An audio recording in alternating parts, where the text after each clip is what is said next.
Good afternoon. I'm Michele Buck, Chief Executive Officer of the Hershey Company, and I'm delighted to be with you here today. Before we get started, please keep in mind that as we move through our presentation, we will be making forward-looking statements. We are proud to operate from a position of strength. We are one of the few pure-play snacking companies in the marketplace. By virtue of our number one leadership in confection, we are actually the number two snacking company. And all of our capabilities, from consumer insights around snacking to taste science to ubiquitous distribution, all are highly transferable to other consumer snacking occasions beyond confection. We are the leader in overall confection as well as the most profitable and large part of confection, the chocolate category. We have iconic brands that are known and loved by consumers. Every time there is any kind of survey in the marketplace asking consumers their favorite and most loved brands, our brands show up. Our business is diversified across many different channels. It's also diversified across a number of different occasions. About a third of our business is seasons: Christmas, Halloween, Easter, and Valentine's Day. About a third is instant consumable or single-serve confection. And about a third is take-home. So we participate and play in many different occasions with consumers across the portfolio. We are known for our industry-leading sales team, whether it is the very close relationships that we have with retailers, our insightful and category-leading category management team, or our advantaged retail sales team, all contribute to our success. We have tremendous scale in manufacturing, and that allows us to produce the highest quality products and total food safety. As well, it gives us advantage as it comes to our margins on our business. And lastly, we believe that one of the ways we continue to win is by investing and building capabilities that create competitive advantage for us in the marketplace. All of this has enabled us to consistently deliver superior financial results. We have margins that are at the top of the industry, both in gross margin as well as EBIT, and we have continued to deliver peer-leading total shareholder return. Over the years, we've really focused on our company's purpose. We all know how important that is for employees today. And our purpose is about making more moments of goodness. There are 4 strategies that enable us to do that. First of all, our beloved brands that bring smiles to consumers' faces every single day. Secondly, unmatched capabilities that enable us to deliver to delight our consumers and our customers better than many others in the marketplace. Our people and our culture are strong and give us advantage, and we continuously focus on the long term to ensure that while we are delivering short-term financial results, our eye is constantly focused on sustainable, profitable growth. We have a portfolio, as I mentioned, of beloved brands, and if you think about that portfolio, it really ranges from sweet indulgence, where we clearly have the bulk of our products and brands, but we have branched out to meet other incremental consumer occasions, and that includes in the savory space and also in Better For You, 2 areas where we are underdeveloped and we have an opportunity to capture incremental snacking occasions, like we did with the acquisition of Skinny Pop. We continue to have very strong leadership positions. We are number 1 in confection, and then within confection, number 1 in chocolate and also mints. We have gained significant household penetration this past year during COVID in our baking and grocery portfolio, and we remain number 1 in syrup and also in cocoa powder. And lastly, we have the number 2 position in ready-to-eat popcorn with the acquisition of Skinny Pop. Our business model is really about the flywheel of investing in the core to grow the top line, to create cash that falls to the bottom line that enables us to return to shareholders and also reinvest in the future. We are big believers in marketing support, with one of the highest marketing support as a percent of net sales in the industry. We do that because our category is one of the most responsive, and the combination of our scale brands, our high profit margins, and the responsiveness of our category give us very strong ROIs. Innovation is another key component of our business model. This is a category that consumers love, and they are constantly looking for variety and to try new things. But we also do a very good job of balancing between innovation and the core. Seasons, I mentioned earlier, is about a third of our business. 4 big seasons that happen every year. We have strong household penetration and participation, and this is one of the ways that we create a real bond and connection with consumers, because those seasons are about traditions and rituals in their lives. Price realization has been important to our top-line growth historically, and it will continue to be going forward. Recently, we've expanded our pricing strategy to include not only list price increases, but also have a real focus on price pack architecture that allows us to meet new occasions and offer new value to consumers. We have very broad distribution, but we have continued to have opportunities to optimize at the SKU level. And this past year was a great example of that, where we had a pretty significant increase in our CMG item count. And lastly, we have always serviced many different channels, and this past year, we saw tremendous growth in e-commerce with the impact of COVID. We went from about 2% of sales, e-commerce is our total, versus at the end of the year, we landed with e-commerce representing about 5% of our sales. We are very pleased that we made the decision to invest in e-commerce capabilities more than 5 years ago, when e-commerce was only 1% of our business, and that certainly paid off for us this past year. We have a tremendous opportunity to further diversify to capture profitable, incremental snacking occasions and growth. Across our portfolio, we are primarily focused on sweet indulgence, though that is growing and evolving over time. One of the areas we have opportunity is in better for you. And within that, one space is within our own category. If we look at many other indulgent categories in the marketplace, many of them have a greater proportion of better-for-you items. And we are excited to be expanding our Thins platform this year, adding the Kit Kat brand with Kit Kat Thins. We are relaunching our sugar-free platform, which was launched many years ago as a product for diabetics, as zero sugar, and we'll have Hershey and Reese and some other varieties. And lastly, we will be launching organic versions of Hershey and Reese. Snacking beyond confection is another opportunity for us. We have new campaigns on Skinny Pop and Pirates. We recently entered the nutrition bar category, so in addition to savory and better for you, we are playing in protein-based snacking as well. And this past year, we launched a test market of snack cakes on the Reese's brand that enable us to capture the morning snacking occasion. Finally, we are focused on building a profitable and growing international business, as that too offers incremental opportunity for us.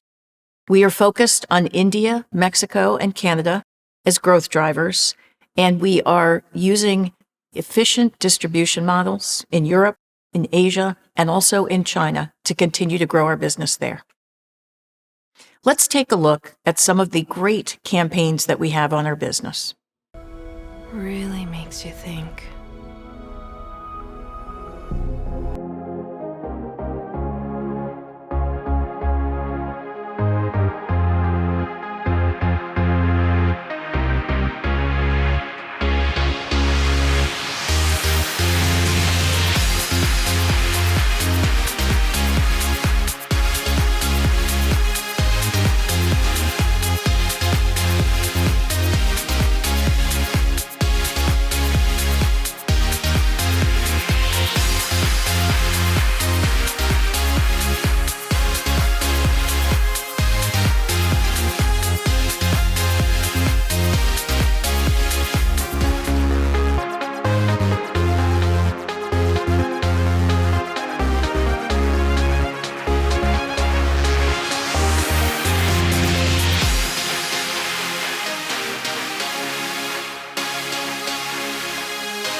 One of our beliefs is that we will win in the marketplace through building capabilities that give us competitive advantage, and over time, we have proven that to be true.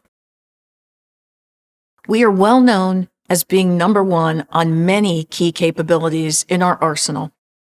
We are ranked number one in category management and customer service, in in-store execution. Certainly, our media investment versus our peers is quite strong, and we have continued to invest in data and analytics and continue to find new ways to use them to unlock value. One great example of this is what we did with s'mores this past spring. We were able to find a correlation between the increase in COVID cases and consumption of s'mores. Consumers were told they needed to stay home. They were actually told as well that it was safer to be outdoors. And what more perfect occasion than to share s'mores with the family over the backyard barbecue? So we started to look at the trajectory of COVID cases, and then we were able to target our focus on s'mores into those specific areas where COVID cases were increasing. We increased our retail coverage. We directed our retail sales teams to really focus on s'mores in those markets. And we altered our media and increased media in those markets where s'mores was starting to increase in consumption. And you can see here the great results that we were able to deliver as a result of this effort. And we've continued to invest in other capabilities that will build future growth for us and strength in our foundation. Within the supply chain, as you all know, we are rebuilding our ERP platform, and that will be a foundation for many of our capabilities to come. We are working on building more agility into our supply chain so that we can more easily customize products for our retailers and consumers at margins that are neutral to our current margin structure. And given the growth that we've had, we will invest in incremental capacity. From a customer perspective, we continue to invest in the capabilities we need to activate with our customers, including omnichannel, which has been very important and will continue to be in the future. And lastly, we've advanced our pricing capabilities and also become even more targeted with our media. One of the special things about the Hershey Company is our people, our organization, and our culture. We believe that culture is a competitive advantage. I couldn't be more proud that our employee engagement is industry leading, and it actually grew this past year, even during COVID. Our culture is enabling business transformation across every aspect of the business. Whether it's smarter capital allocation, learning from past mistakes to make even wiser decisions around M&A or other areas of the business, whether it's trying new models and continuing to advance our pricing capability or our approach to innovation. Across the board, this culture is enabling us to adapt and evolve as is needed in the marketplace today. One great example of how our people have contributed to bring all the capabilities that we have to full bear in the marketplace is around Halloween. And what you can see on this slide is how every element, every part of our business contributed to fantastic success on Halloween, whether it was our manufacturing plants who came full force to ensure that we had strong case fill rates, whether it was our retail team who went all out to increase their store hours even during the time of COVID, our corporate employees who went out to the field to help our retail team to build displays during this critical time frame. And you can see the results that we were able to deliver. It's really hard to put your finger on people and culture, and I thought perhaps giving you a little sneak peek into it might be even better than me describing it. So let's take a look at a video that hopefully gives you a better feel for what it's all about at Hershey. Moment makers, snack lovers, friends, colleagues, and family. That's Hershey. We're Hershey. We're grounded and guided by our founder and a history of more than 100 years of living our purpose. Behind these moments are my colleagues and a unique culture that's forward-thinking, always adapting, full of driven individuals, knowing that every action and decision show up in our brands.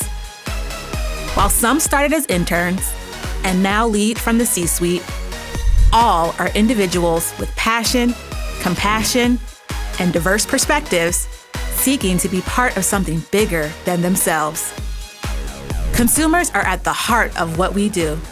Fresh ideas, agility, and flexibility. Always changing to meet new opportunities with creativity and determination when facing challenges. The energy is palpable. The trust and connections are real. Pride and love genuine. The impact renowned. This all comes together to set us apart and propel us forward. We are moment makers, and we're only getting started.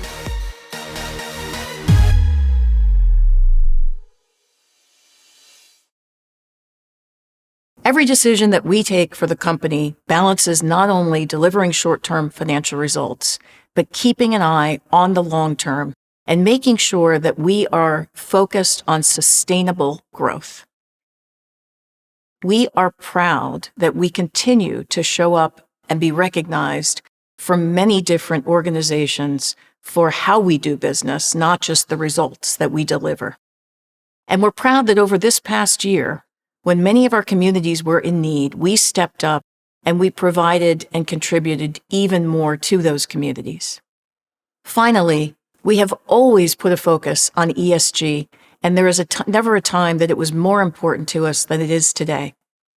We're thrilled with the progress that we have made across every aspect, whether it was achieving our goal that we set many years ago for 100% certified cocoa that we reached this past year, or whether it was doing a lot of hard work to build science-based targets. We've continued to make progress, and we're anxious to share more about that with you later in the year. With that, I'm going to turn it over to Steve. Thank you, Michelle, and good afternoon, everyone. I'd like to spend a few minutes talking through our long-term growth algorithm and the capital allocation framework that supports it. Of course, it always starts with the top line. And our long-term growth aspiration for the top line is 2 to 4% organic growth. We build that by looking for 1.5 to 2 points of growth from the core confection business. We also like to add 0.5 point for snacking and 0.5 point for international, which today represents about 10% of our overall business. Once we have that growth, our focus is on gross margin, and gross margin may be the most important number on our P&L. It tells us not only how precious our brands are to consumers, but also our efficiency and our ability to reinvest behind those brands to sustain that growth. And for gross margin, it's all about continuous improvement. And in fact, as you can see, we've got a great history of building gross margin over time.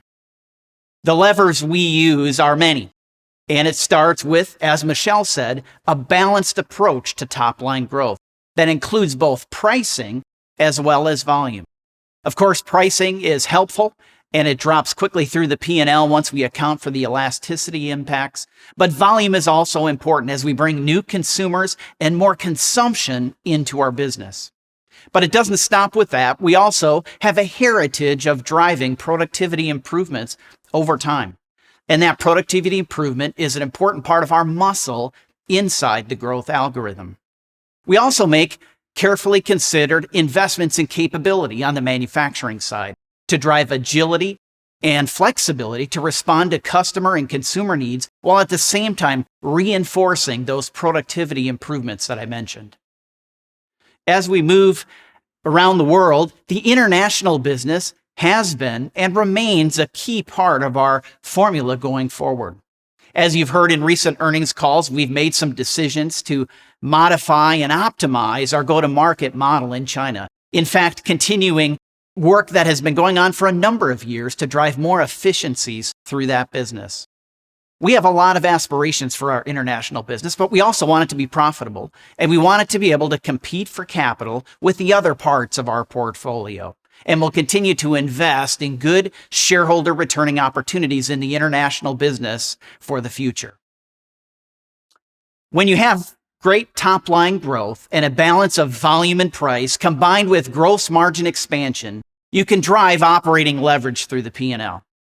And in addition to gross margin improvement, this is where tight cost control comes into play. Now, we will always make investment choices for capabilities that we believe will set us up well for the future. Things like insights and analytics, information and ERP advancement, and even some supply chain and network opportunities. But beyond those capability investments, we want to maintain tight control over G&A. And that also is a critical part of our formula and part of our heritage. When you put that all together, balanced top-line growth, leverage through the P&L, you get 6 to 8% sustainable earnings growth. And you can see we've done a great job over time in delivering inside and above that target range. One of the nice things about Hershey's business is that we generate a lot of cash flow. When the algorithm works, it produces a lot of cash. And we believe this is a differentiator for us versus a lot of peers. And it leads to the fun decision of how we use the capital allocation framework to drive the flywheel for continued shareholder returns. Of course, the first stop on that wheel is to fund organic growth. That includes capital investment as well as investment behind our brands. And that'll always be the first priority. But we want strong competition for capital in that space to ensure we're always funding the best investments. After that, we know the dividend is very important to our shareholders. And over time, we want that dividend to grow in line with earnings and ensure that we have at least a 50% payout to dividends. Share repurchase is the third part of our capital allocation framework, and it also plays a critical role. Our goal is not to warehouse the shareholders' cash, and we're not going to lower our investment standards. So returning cash to shareholders through share repurchase introduces strong competition for capital and constructive tension inside our capital allocation framework to ensure we're funding the best ideas. And if not, we're returning cash to shareholders. Finally, we like the flexibility we have with our strong balance sheet and the access to commercial paper markets and our strong credit rating. And we believe that flexibility is key to enabling the growth algorithm for the future. We know that in the next couple of years, our allocation of capital to CapEx is going to be a bit higher than historic standards. Key investments in there we've talked about before. They include our Agile Fulfillment Center, as well as our ERP transformation. That said, we still believe 4% of sales is the right long-term goal for capital investment. And that goal also creates constructive tension in our capital allocation decisions. Finally, just a word on M&A. M&A continues to play an important part in our growth model. We have a pipeline today that is filled with both brands and assets that we're excited about. But we also have high standards, and we want to ensure that all of our investments in this space drive strong returns for shareholders, including EPS accretion in 1 to 2 years and returns well above our cost of capital. Now with that, let me turn it back to Michele to wrap us up today. I'm thrilled to have been with you here today. If you take nothing else away, I hope you focus on the fact that we have great categories, iconic, amazing brands, unmatched, advantaged capabilities, and a fabulous team that will enable us and has enabled us to deliver peer-leading industry results. Now we look forward to taking your questions.